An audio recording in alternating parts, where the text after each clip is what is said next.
just because they're at the point where they'll take anything not what they're used to.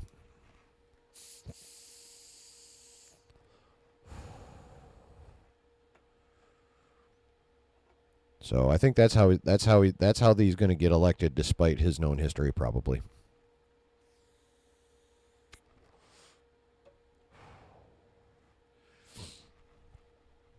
So, but that's that. Like I said, that's what we want for the most part as a fandom, as Spider-Man, as fans of Spider-Man. We want that story finished off in Spider-Man 4, and we want a big old fight with Wilson Fisk and Spider-Man, and of course, Wilson Fisk flunkies versus Daredevil and Punisher, and whoever else they decide to throw in there. That'd be fun. That kind of big old battle. We want that shit, right? Sony. However, they want to go big. They want to bring back Toby and Andrew. Now, any of you who are Nerdvengers know that Josh thinks that that people who don't want that are nuts, and he does not understand it.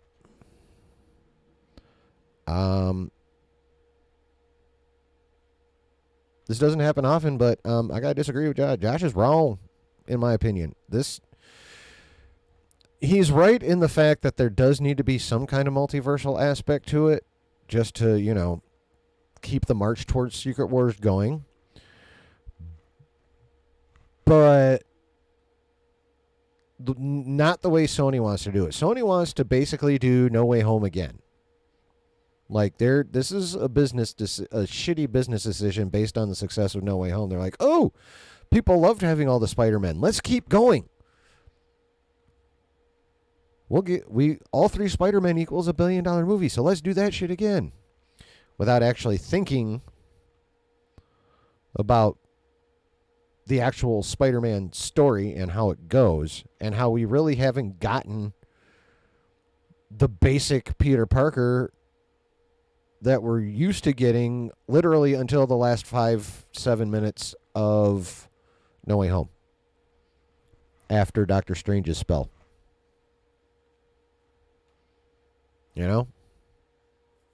All his mentors are gone. No one knows what he is. He's finally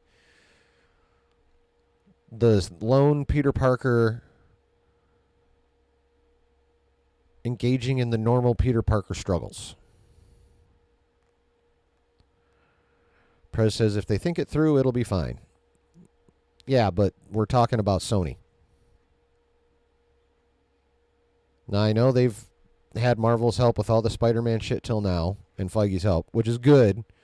But the problem is they don't want to do it Feige's way this time. Even though Feige's managed to get around to the point where he's trying to make shit that we want, which is a grounded fucking Spider-Man story. Now, after they're done dealing with the Devil's Reign shit, again, if they want to do the whole in the aftermath thing, then something weird fucking happens to connect it to the multiverse thing, cool. I mean, you can even bring Toby and Andrew back for like 2 minutes at the very end for all I fucking care, or in a post-credit. Whatever. Multiversal shit does not need to be, in my opinion, ultra significant in Spider-Man 4. It can and should be a part of it. I personally don't think it should be a large part of it. What's Madam Web's power? In the comics, she can tap into the web of life and send her consciousness anywhere in time, forward or past. And I believe and see what's going on. I believe at one point she was even able to pseudo manifest herself in the times and places she was viewing. But I'm not 100 on that. You'd have to look it up. But yeah, she's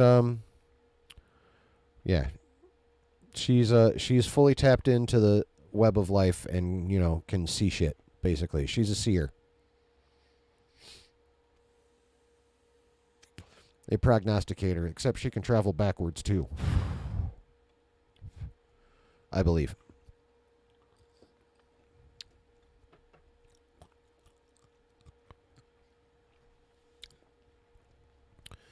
So now I don't know exactly the extent to which this is an issue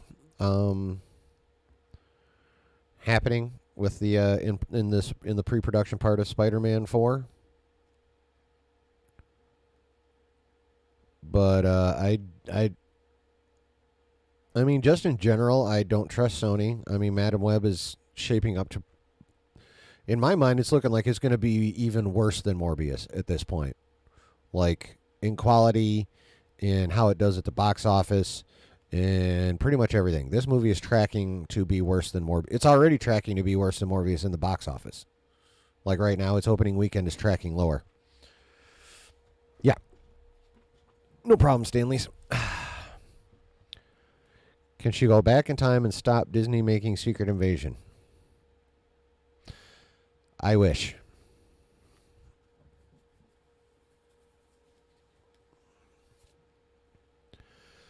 That would be nice. Or if not, stopping them making it, causing them to stick with their original idea of making it a fucking, like, big movie instead of whatever the fuck that was we got for 6 weeks on Disney Plus.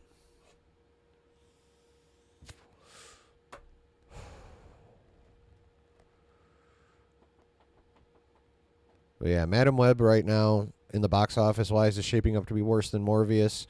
Everything I hear about the story says it's shaping up to be worse than Morbius. And that's, like, I don't know if y'all have seen Morbius. Like, how many of you have seen Morbius? But I've seen Morbius. And Madam Web's doing some work to be worse than Morbius. Like, they're working hard to be worse than Morbius, it would seem. Like, I don't know if that was someone's secret goal. It's a stupid goal. But yeah, it's like, it would take divine intervention for this movie to be good or do well or anything, like, be good in any way, shape, or form. And I don't really see that happening. So,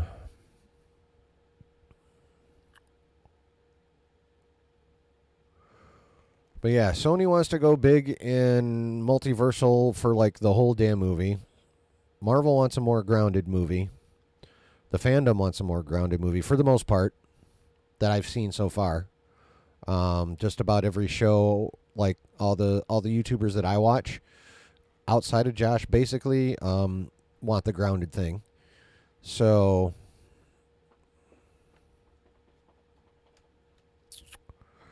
I want the grounded thing. Chat, where are you at on this? What do you want? Do you want a big thing? Do you want a grounded thing?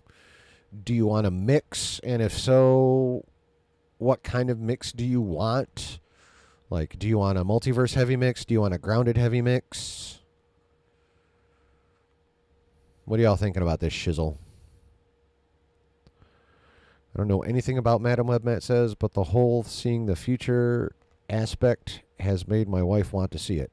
Okay, I mean, if they somehow manage to actually do it right, cool. David B says, yep, saw it. Best sleep I've had in ages.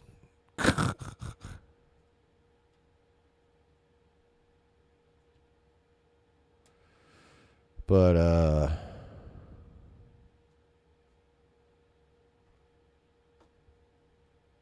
yeah, where are you guys at on that? Do you want a grounded film? Do you want a multiversal film? Do you want a mix? Do you want a grounded heavy mix? Do you want a multiversal heavy mix? Grounded with some multiverse sprinkled in. Griff says.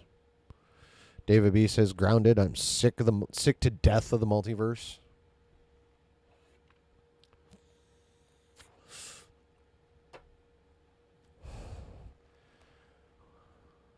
Where the rest of you at on this?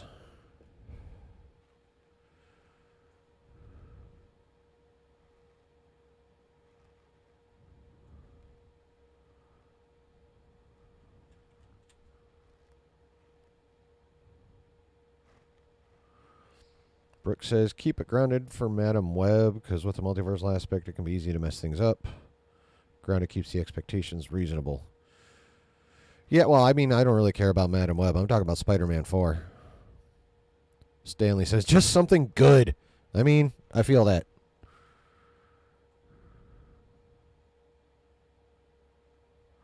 I feel that.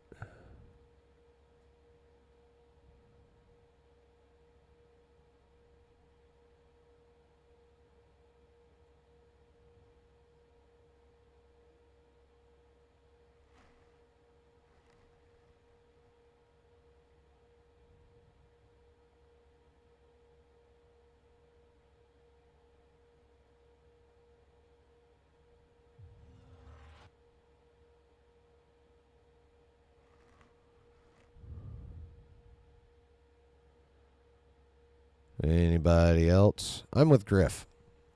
I want it mostly grounded, and then you can fuck around with the multiverse at the end.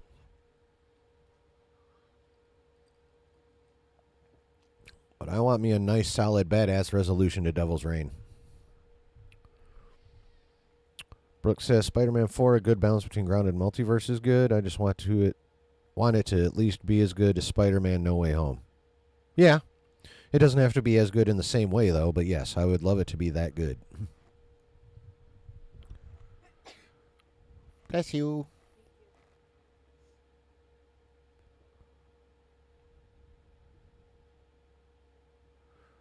Want it to be that good? Faux show.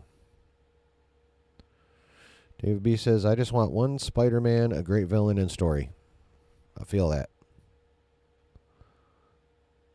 Brooke says multiversal post-credit scene would be great. Yeah. I mean, even if they put a little bit in at like the very end of the actual film, and they don't even necessarily need to wait for a post-credit scene. Like, I basically want 95% grounded and fucking around with Devil's Reign and making that dope.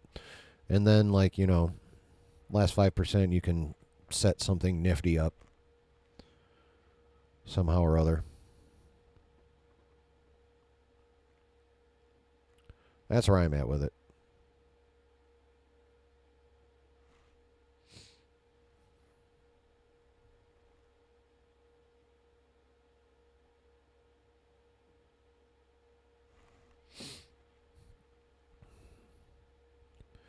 Alrighty. Cool. Got one more thing I want to talk about, y'all. And what I want to do is, like I said, I did a reaction video to the Bad Batch Season 3 trailer. If you haven't watched it yet, please go do so and like and comment it. Drop a like on it and comment on it, please. That'd be great. Make the algorithm love me. But I actually want to like go through it, like into it this time, not just watch it and go, "Ooh, that's fucking cool." Like I want to go into it. So,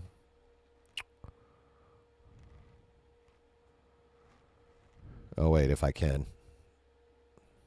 All right, it's showing paused. What if I hit play? Oh, hold on. Hold on. Wait a minute. Shut your face. Oh, I never paused it. I never unpaused it from before. Ugh, Jesus. Really? Really, bro? Shut your face. Okay. All right. Okay, cool. Well, actually, first things first. What is even this building? I mean, obviously, it was some kind of target for the Bad Batch because it's the one they're essentially fleeing. And obviously, they did some damage, as you can see by the fires and the smoke and stuff. But I wonder what that building even is. Like, the architecture doesn't really stand out to me as anything specific. You know, I can't tell what this thing is. But yeah, obviously it was whatever their mission target was, and obviously they made a mess on their way out.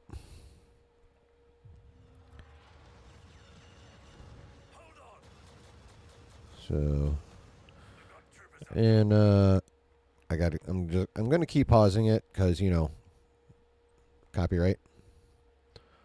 Looks like a bridge leading to a facility. Cool.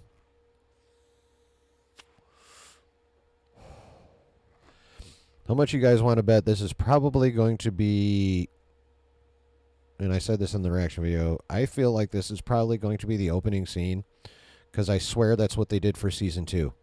Like the first thing they showed us in the season 2 trailer was how the show opened. So I feel like that's probably going to happen again. I mean, this looks like the way a show. This looks like a fun cold open. They do the thing, and the camera zooms down, and then we see the building smoking, and then them taking off in the distance. Then they zoom in, and this chase.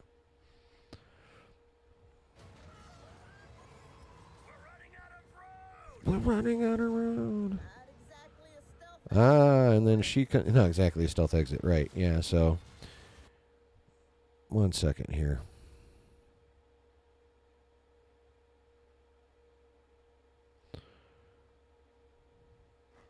Is this her ship? Is this their new ship? I cannot remember from season 2. Can anybody remember if this is the Bad Batch's new ship or if this is Fee's ship? Oh, we're getting to it. Good old Palpsy. Yeah, you agree with me that that's probably the opening scene? I think it probably is.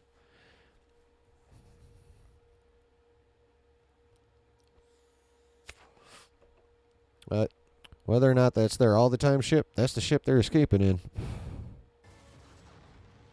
Or that one. Never mind. I thought that other one looked too much like a troop carrier.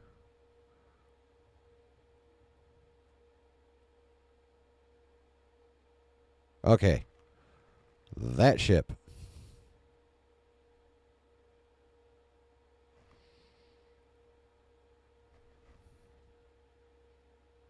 Yeah, I fucked that up, RB. I know. I just realized that. This ship right here. Is this Fee's ship? Is this their ship? Does anyone remember this ship from season 2?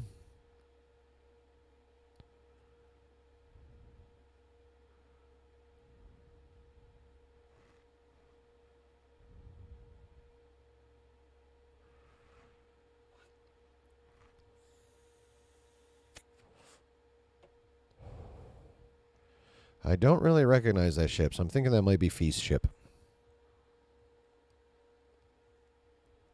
Which is probably now the group's ship.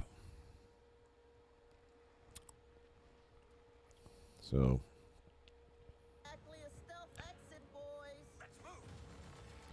Yay, run away, run away. Huh. Okay, so. Oh, that's Coruscant. It's not the Bad Batch's ship anyway, and I don't remember ever seeing Fee's ship. All right, well, cool. That's probably Fee's ship then. That's Fee's ship. Dope. Like some type of a modded cargo ship? Yeah. I thought at the end of the war. Oh, Rex. So happy to see Rex. Would mean an end to losing more of our brothers. But I was wrong. Okay, just real quick. How sure are we that Tech is dead?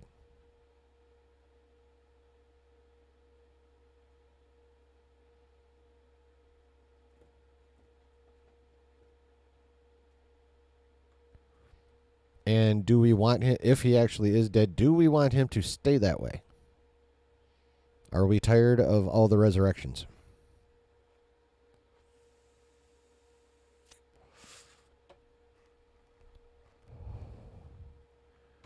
We can't just walk away. Not with the Empire imprisoning the kid. And there she is. Omega. And there's Crosshair. Crosshair looks like shit. Matt thinks Tech is alive. RB thinks he's definitely going to be one of those Clone X soldiers. By the way, thanks for coming in, RB. I appreciate that, man. I do appreciate it. Hope you're having fun. Hope everyone's having fun so far. But yeah, look at Crosshair, man. He looks like they broke him. Doesn't he?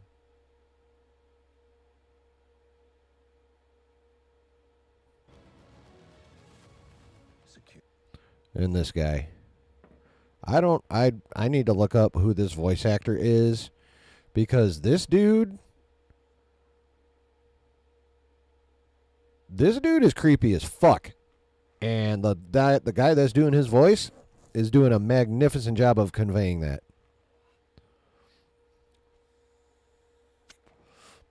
Sunday afternoon for you? Where the fuck are you? Are you in Australia or some shit?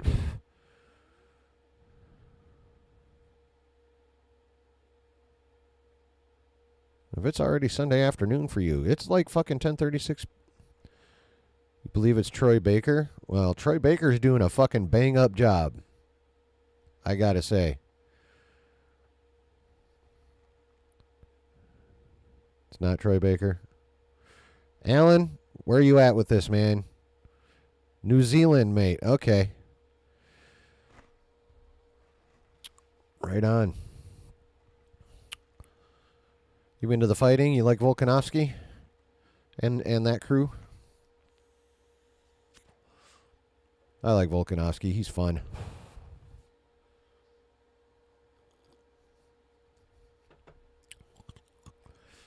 Yeah, so Dr. Hemlock and his creepy ass. Omega getting scanned. And what the fook is the deal with this bitch? Her older sister. He's young William from Westworld. Oh. I never watched Westworld. Jimmy Simpson. Okay. Well, he's a creepy motherfucker. And props to him for that. But yeah, what's her angle? I feel like she's playing her own fucking game.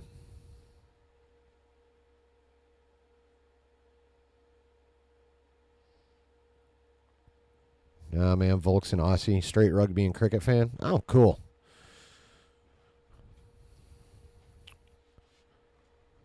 Cool.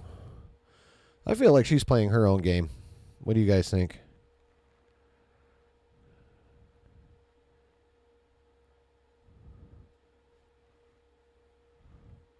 And I think she's very interested in what Dr. Hemlock is working on. Yeah, she's Omega's older sister.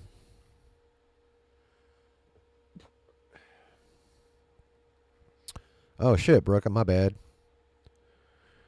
And the Stanleys. I skipped some chats. Bad Aaron.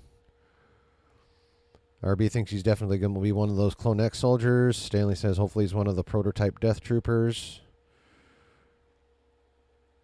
Brooke liked him, to be honest, as a character. Wouldn't mind if he's still alive. Look and see why others may want to prefer he stay dead, because they think bringing him back will lessen the emotional impact. Yeah.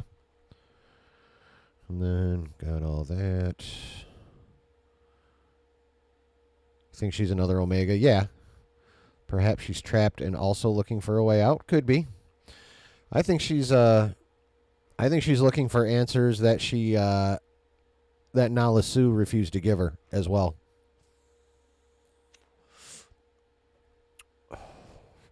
I think she's got questions that Nala Sue wouldn't answer that she wants answered, and this is her only way to do it. Especially now that Nala Sue's been captured. I think prior to that, she just thought Hemlock was her best chance at getting those answers.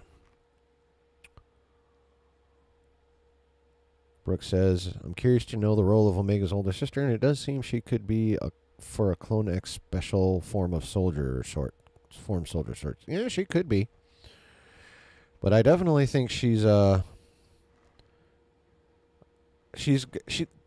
her own something going on as well as being a loyal employee of the Empire working at Mount Tantus. Omega's been waiting for us a long time. See, a long time. How long is a long time? Obviously, that tells us there's going to be some kind of time jump, right?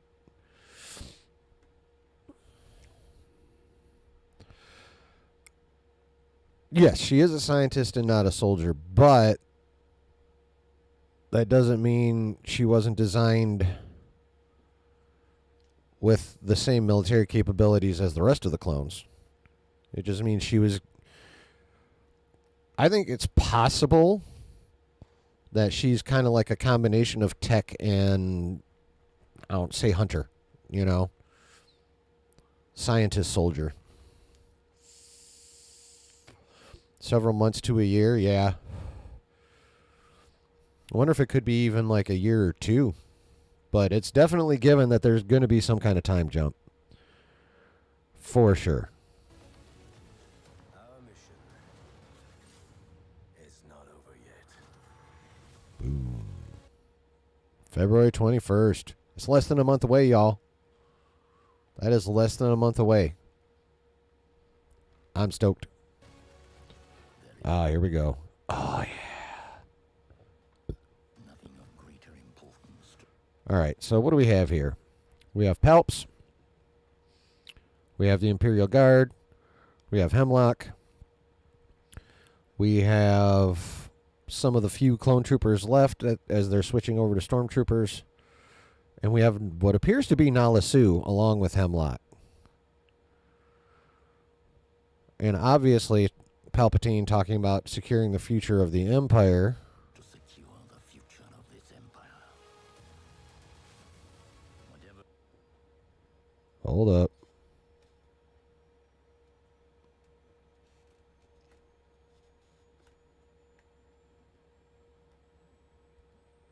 Ah, this guy. Some people are already thinking this is some kind of pseudo-resurrected, converted tech right here. Brooke says the Palpatine scenes from Bad Batch Season 2 was the highlight of the season for me. It was dope. Those scenes and the Crosshair scenes, yeah. Yeah, like the way he just popped into the Senate, like, took dude getting busted and still, like, flipped it on his head and made it work for him was dope and just so very fucking Palpatine. But yeah, we don't know who's under this helmet. And this does kind of look like Tech's helmet. A little bit. But it also looks like the other assassin helmet too, like an assassin droid's kind of face setup. So, but I know a lot of people are already being like, that's Tech. A pseudo rebuilt, resurrected, broken to the Empire's will Tech. And it's possible. We shall see. Yeah. That's already like the big theory since people saw that. That's Tech. And it could be. Whatever is needed to accomplish this goal, you will have it. So, we know. Yeah, exactly, RB.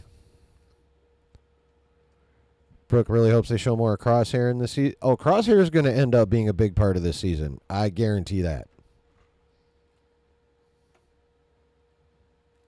There's zero doubt about that in my mind.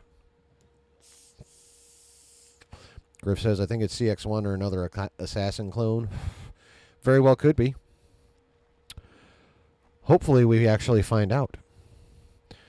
But Palpatine, when he's talking about securing the future of the Empire, we know from both EU and current canon sources that he's talking about himself.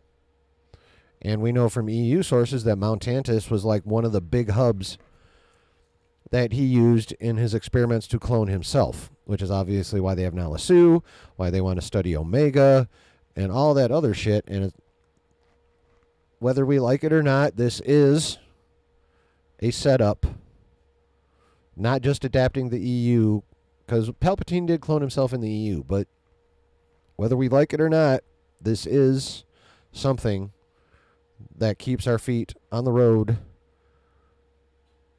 or on yet another road of the many roads that unfortunately lead to the sequels.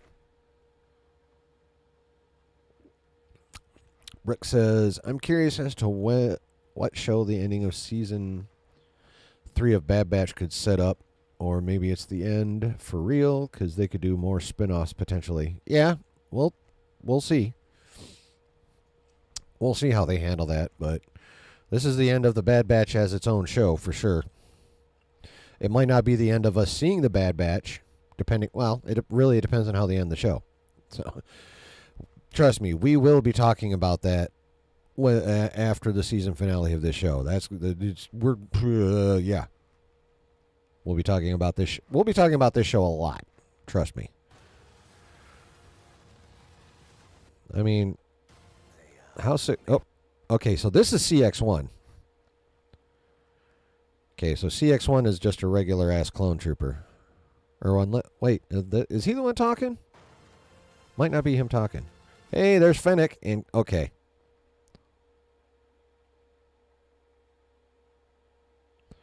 So we get Fennec Shand. We get Cad Bane. And from... I'm not sure if it's the same building. But it kind of looks like he walked into where she's at. Possibly looking for her. Because last time we saw them together, they were throwing down, fighting over kidnapping Omega.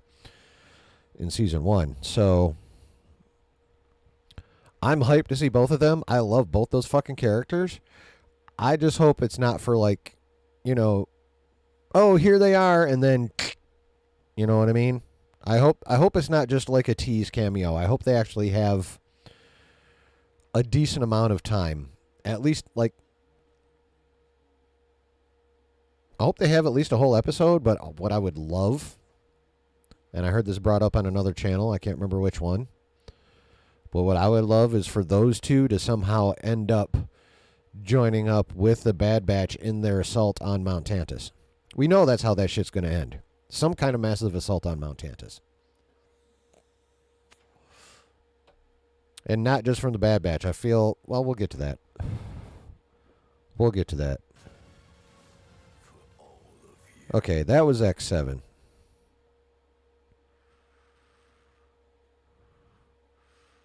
I wonder who he's talking about. And he doesn't look sane.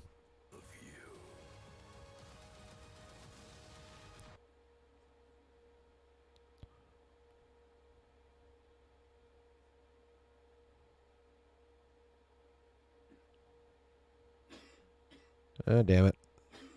Thought I saw Echo. Yep, there he is. There's Echo. Nice. Cool.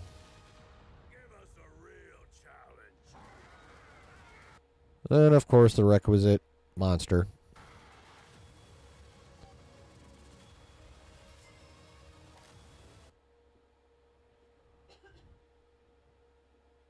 Stanley's Magnificent Seven stormed the Alamo. Kinda.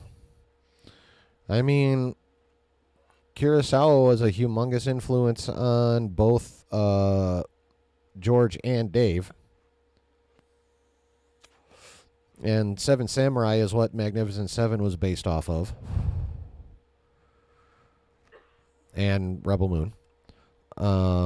So, yeah, I mean, it wouldn't surprise me. Oh, right. You guys excuse me for just a moment. There's a blunt happening outside.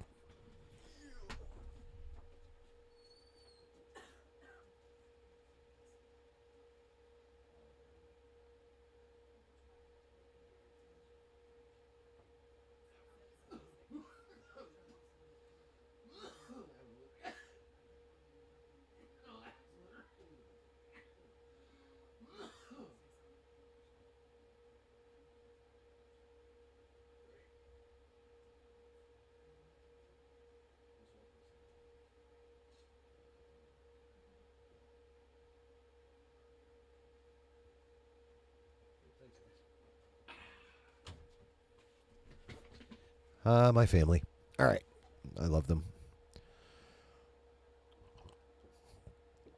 So. We're not big on following orders. Wait a minute. Wait just a damn minute. I didn't notice this last time.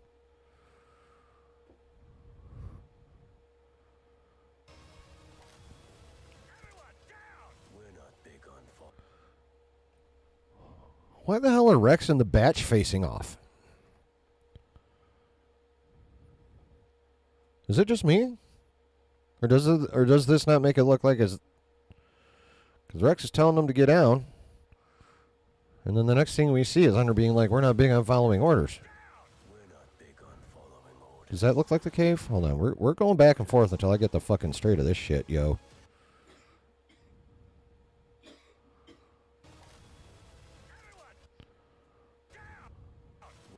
Yeah, that looks like rocky terrain, doesn't it? Excuse me. We're not big on following orders. Yeah? Why the hell are those two facing off, I wonder?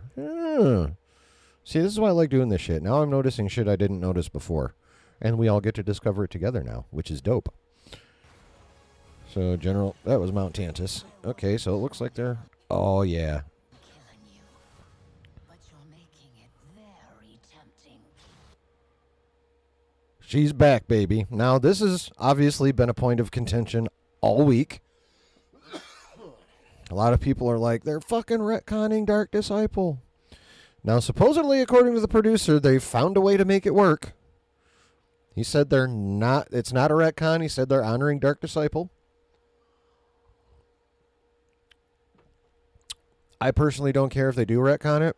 I mean, it's not like Dave hasn't retconned the printed word in books and comics before for his own story purposes. He's actually starting to kind of get known for that. And to this point, he hasn't done it in a way that has upset me, and this one wouldn't upset me either, even if he does retcon Dark Disciple. Because Asajj Ventress is fucking dope.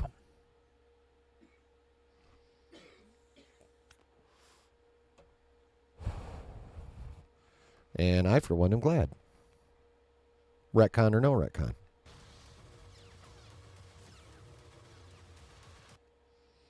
See, now it looks like she's fighting them, too. So, like, what the hell is happening? Are they fighting Rex? Are they fighting her? Because this is definitely the same cave where they were talking about we don't follow orders very well, where it looked like they were facing off with Rex. So, what the fuck is Asajj doing? And why is she threatening to kill the Bad Batch?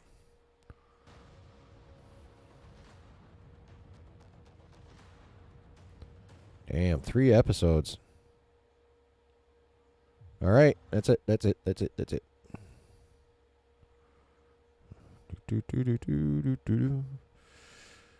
So yeah, there it is. That dope-ass trailer with dope-ass stuff and Asajj fucking Ventress and Palpatine. And frankly, a lot of shit that excites me. Now, something tells me... Well, I imagine they're doing the 3-episode premiere because if I'm not mistaken, there are 15 episodes in this season. So they knocked it down to 13 weeks from 15 weeks by doing that. But that's still going to be a pretty, for a streaming show, long-ass season. And, you know, we'll be talking about that literally every week. Brooke says, I was surprised to see Ventress appear in this trailer. Was not sure if she would ever make an appearance again. Hopefully she plays a bigger role as well. Oh, yeah. Yeah.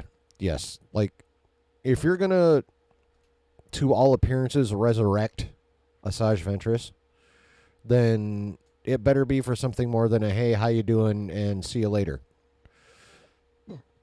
She better be in there whooping motherfuckers left, right, and center.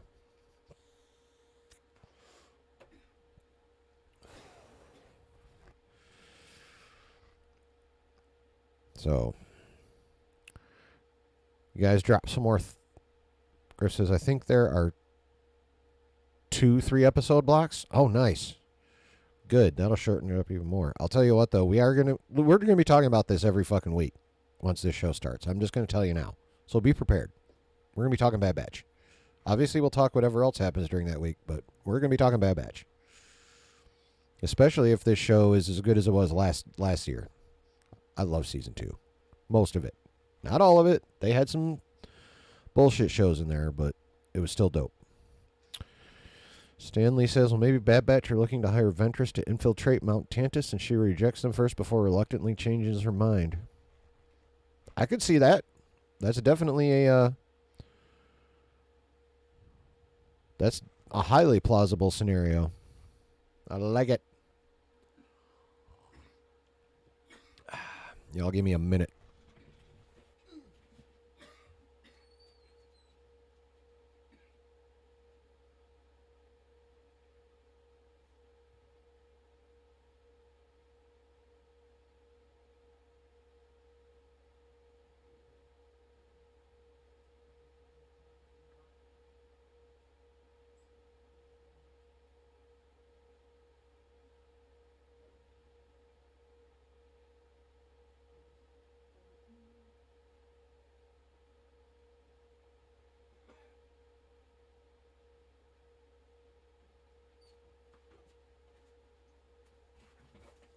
Thank you for your indulgence. Hold on. I gotta get my eyeballs to work. Oh, Jesus. You're going to start that shit, Prez? She didn't have woke hair when she was bald. That is... You had to bring that up. That is one of the stupidest goddamn things I've heard people say, like, about her appearance.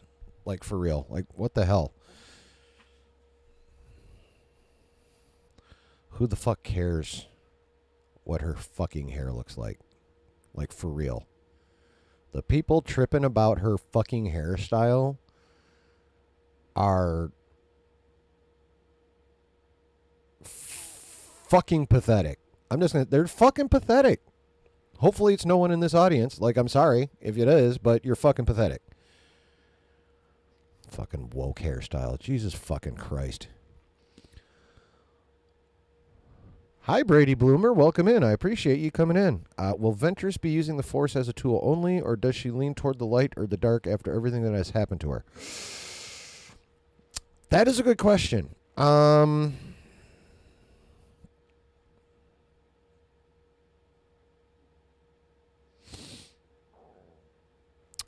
I feel like she's going to be a closer to the light side version of Balin and Shin. Does that make any sense? Like, I don't think she's going to be like, all ultra light side like a Jedi would be. But I feel like she's going to be closer to the light than the dark, but still more towards the middle like Balin and Shin. How's that? Stanley says it's more or less the same hairstyle Ventress had when she was a teen. Prez says that's what I'm saying, right? Matt Cave says, I never understood the hairstyle complaints. I think she looks badass. She does. Prez says Ventress would be a better Rey. Well, it depends. If the people that wrote Rey wrote Ventress, she might not be.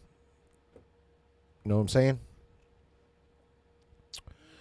Brooke says, Ventress may probably start out being mostly in the dark, but maybe she starts to lean a bit towards the light at the end of the season. Maybe a redemption arc of sorts. Well, see, here's the thing, though. She went through her redemption arc in that novel. She died, supposedly, at the hands of Count Dooku, eating the Force lightning that was intended for Quinlan Vos.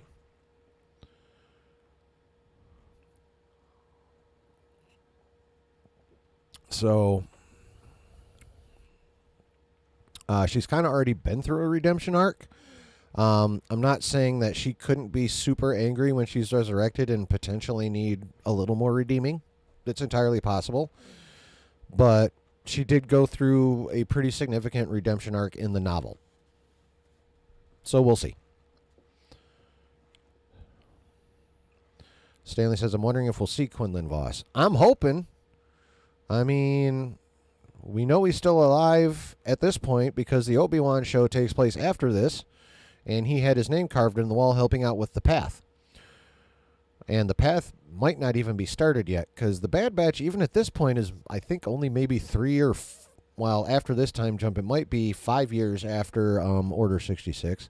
But that's still, again, 5 years before Obi-Wan Kenobi. That happened basically, that was set 10 years after Revenge of the Sith. So basically halfway between Revenge of the Sith and A New Hope. So Brady Bloomer's digging it. I assume you're talking about the hair. Prez says true. Oh, I assume you're talking about the writers. Yeah. Prez also says, what if she confronts Palps and then gets zapped? I mean, I think that would be a dope-ass battle for sure. They could go that route. I can see them going that route potentially. Working the AM. Oh, that sucks. You got to work on a Sunday? Ugh. Well, thanks for coming in, Griff, man. I appreciate it. Always. Good to see you in any chat. Yeah. Same goes for all of you, obviously, but Griff's the one leaving right now, so have a good night, man. Be safe on your way into work. Have a good day. tomorrow, if at all possible, because you're working on a Sunday, which blows.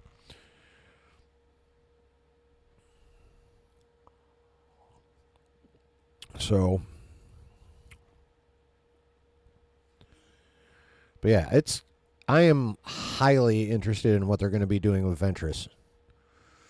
Now, there is one aspect that, what was I watching? I think I was watching The Jedi Way with Roka and Laura, whatever the fuck her damn name is. Or Lauren or whatever. Anyway. But it was brought up on that show, actually I think by Michael Vogel guesting in off of Geek Buddies onto that show, that it's entirely possible that one of the results of that final battle at Mount Tantus at the end is going to be kind of a mass slaughter of clones. I mean, because we know that's only stormtroopers going on by the time of Kenobi. I mean, yeah, obviously you saw the random homeless clone in the street that, obviously would have escaped the carnage of the Battle of Tantus, as I just now called it, and I may stick with that if I remember. But yeah, the clones do not have their immediate future blows. Like, we know Rex survives because we saw him in whomever else in Rebels. Hopefully we get to see Cody again this season. But yeah, it might the ending of Bad Batch might be bittersweet. They might succeed in their mission, but it's going to come at the cost of a lot of the remaining clones. Possibly.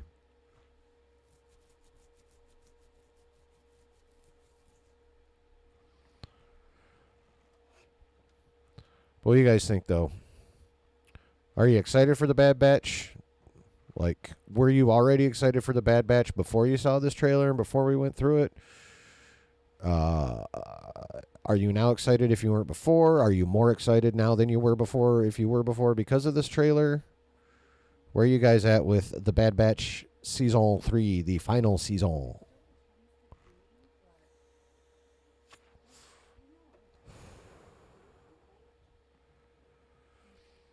Let me know in the chat, please and thank you.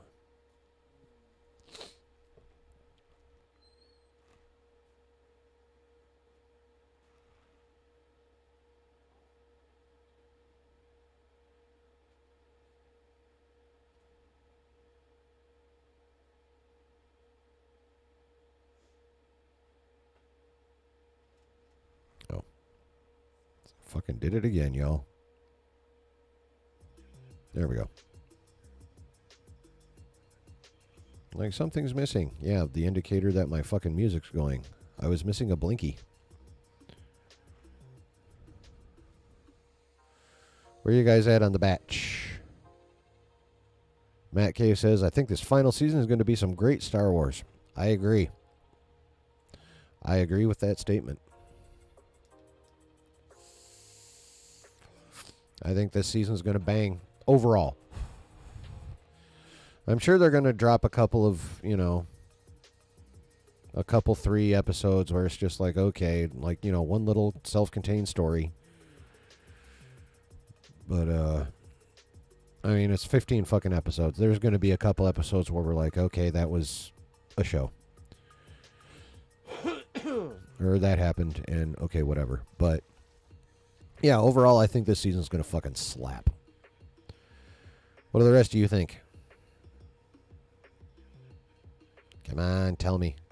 I genuinely want to know, and the more chats that happen during a live, the better the algorithm likes me too. So, type, motherfuckers. Bad Batch Season 3 could be a great start for Star Wars this year, hoping they keep up the momentum after that. Yes. As do I.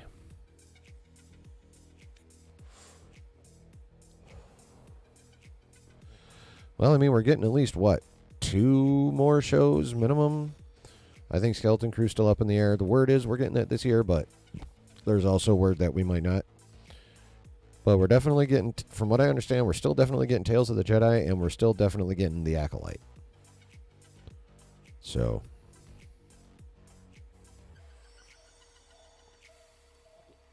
Tales of the Jedi I'm super hyped for. Acolyte I'm very curious about. Stanley says, yeah, looking forward to Bad Batch, although not as hyped as I was for previous series. If interest grabbed my attention. Yeah. Yeah, she, I mean, I half expected Palps. I mean, it's always dope to see Palps when you should. And in this case, you definitely should. Because it's only 5, like I said, it's like 3 to 5 years after Revenge of the Sith. But yeah, under no circumstances was I ever expecting to see Ventress, so that was definitely an exciting moment, and definitely an attention-grabbing moment, as you say, the Stanleys. For Sheezy.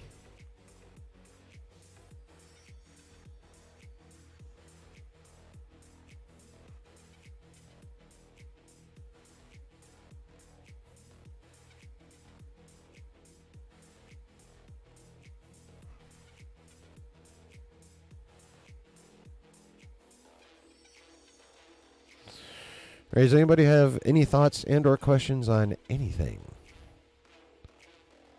Because if not, I am probably going to get on out of this motherfucker.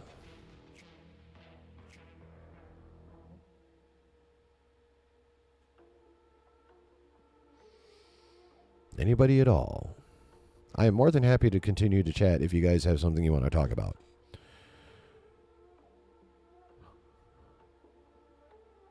For cheesy. But if not,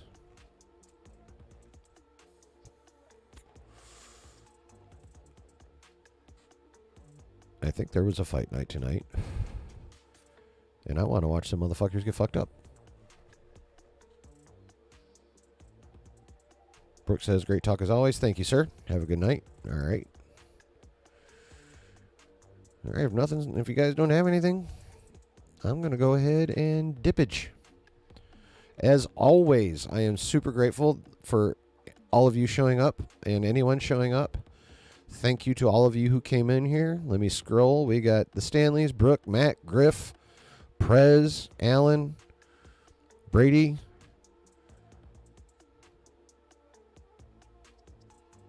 my son-in-law, Alex, RB, all the way from New Zealand, repping Kiwi Nation. Rob was here. David B was here. My wife popped in. Yeah, thank all of you that participated in the chat that I just mentioned. Thank you if you were just lurking. I appreciate it. If you have not yet subscribed, please do so. Also, drop a like on the video. And also, thank you if you're watching this on the replay, and especially if you made it all the way through. Also, if you're not subscribed yet, please hit that subscribe and notification bell so you know anytime I drop a video or go live, which I am right now, and which I do every Saturday evening at 9 p.m. Eastern Standard Time. I don't really have what you call a solid video dropping schedule. I drop them as news pops or as requested. Matter of fact, I have a video request in from Brooke, which I need to get on. So, Bueller. Matt says, gonna watch some anime later. Dragon Ball Super. Nice. Good night, Stanleys. Catch you on the next one. Catch you later, too, Matt. Thanks for coming in. Thank everybody again. I appreciate it. You guys are the dopest.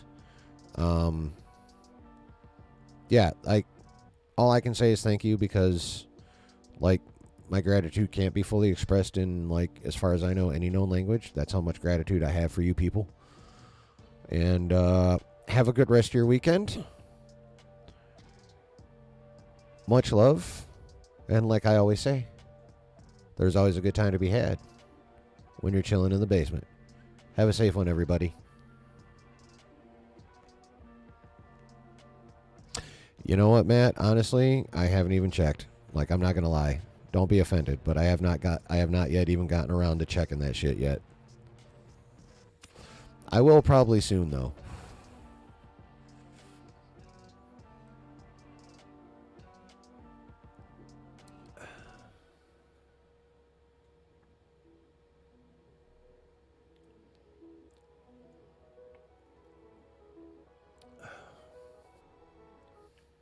God, I sound like Josh.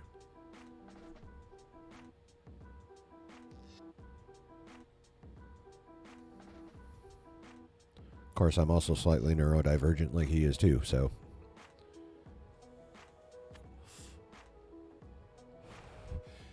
Thank you for your understanding, sir.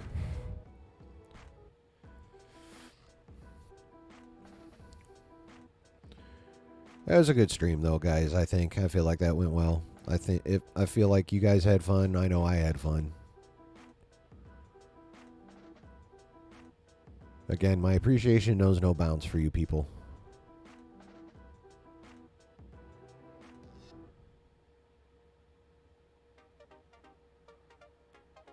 Y'all have a good rest of your weekend. Be safe out there in any endeavors. And we will see you in the next one. Good, Prez. I'm glad.